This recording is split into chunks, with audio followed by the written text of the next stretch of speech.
नमस्कार। आज हम जिस टॉपिक पे बात करने वाले हैं वो बहुत ही महत्वपूर्ण है योग में, और उसका नाम है प्राणायाम।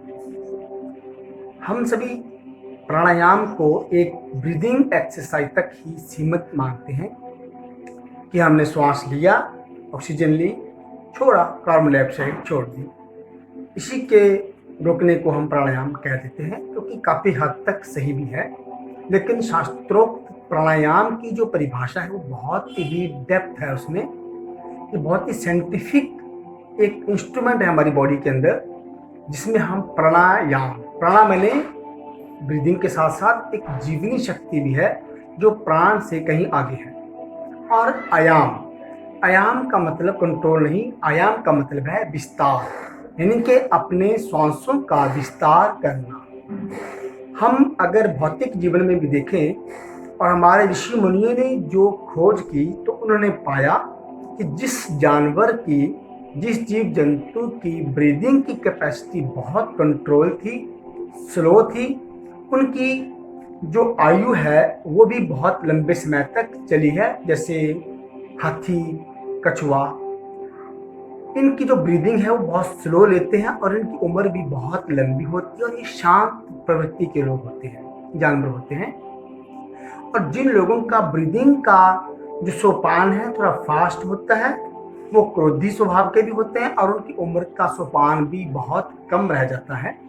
तो प्राणायाम का जो अर्थ है वो अपने प्राणों की गति को लंबा करना और अपने प्राणायाम के द्वारा, यानी कि अपनी ब्रीदिंग के द्वारा, अपनी जीवनी शक्ति को इतना प्रविष्ट कर देना, इतना उत्तम ले जाना कि हमारी आयु का सोपान भी थोड़ा लंबा हो जाए और हम शांतिपूर्वक जीवन अपना जी सकें।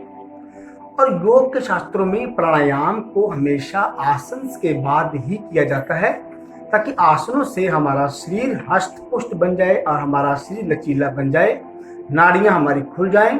हठ योग में तो हम पहले जो शरीर शोधन क्रियाएं हैं, छठ कर्म है, उनके अभ्यास के बाद ही प्राणायाम का अभ्यास करते हैं, ताकि हमारे दोनों नासिका पुट जो हैं वो मजबूत रह जाएं। क्योंकि दोनों नासिका का हमारे शरीर में प्राणायाम में बहुत ही महत्वपूर्ण भूमिका निभाने का काम करते हैं। जैसे हमारा जो राइट नोस्ट्रल है ये सन को इंडिकेट करता है, यानी जब भी हम ब्रीदिंग राइट से लेंगे तो बॉडी में हीट आएगी, जब हम लेफ्ट से लेंगे तो बॉडी के अंदर कूलिंग रहेगी।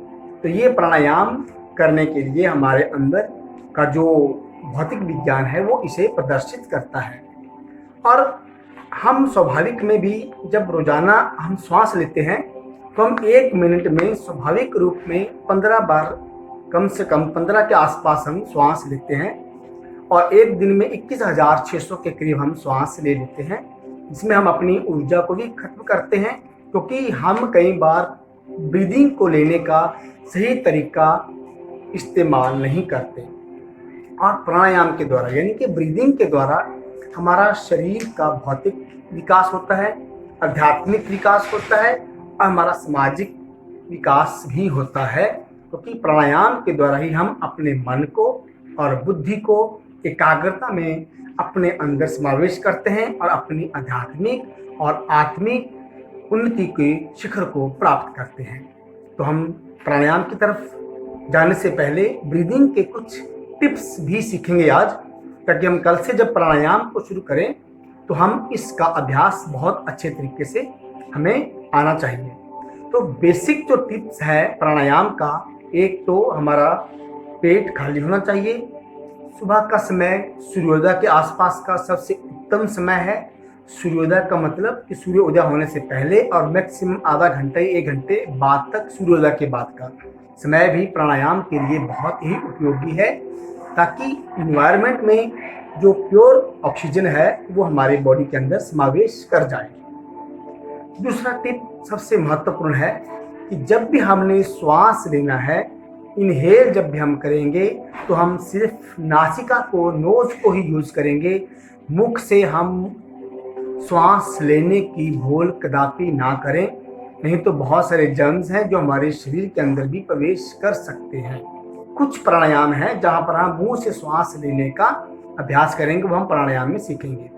तो बेसिक टिप्स यही है कि हम जब भी श्वास लें तो नाक से ही श्वास लें और नाक से ही श्वास को बाहर छोड़ें। दूसरा जो महत्वपूर्ण है वो ये है कि हम जब भी श्वास लें तो हमारा श्वास जब भीतर जाए तो हमारा पेट बाहर आना चाहिए, और जब हम श्वास छोड़ें तो हमारा पेट अंदर जाना चाहिए। जब भी हम श्वास लें, इनहेल करें, stomach came out and exhale, stomach bend inside. तो अब हम कल से अपने इन प्राणायाम का अभ्यास शुरू करेंगे। कोशिश करिए कि प्राणायाम को हम अपने जीवन का एक महत्वपूर्ण हिस्सा बनाएंगे, लेकिन प्रॉपर वे से, साइंटिफिक वे से योग करेंगे, प्राणायाम करेंगे, तभी हम इसके बेनिफिट ले सकते हैं। तो मिलते हैं कल प्राणायाम के साथ। जय श्री राम।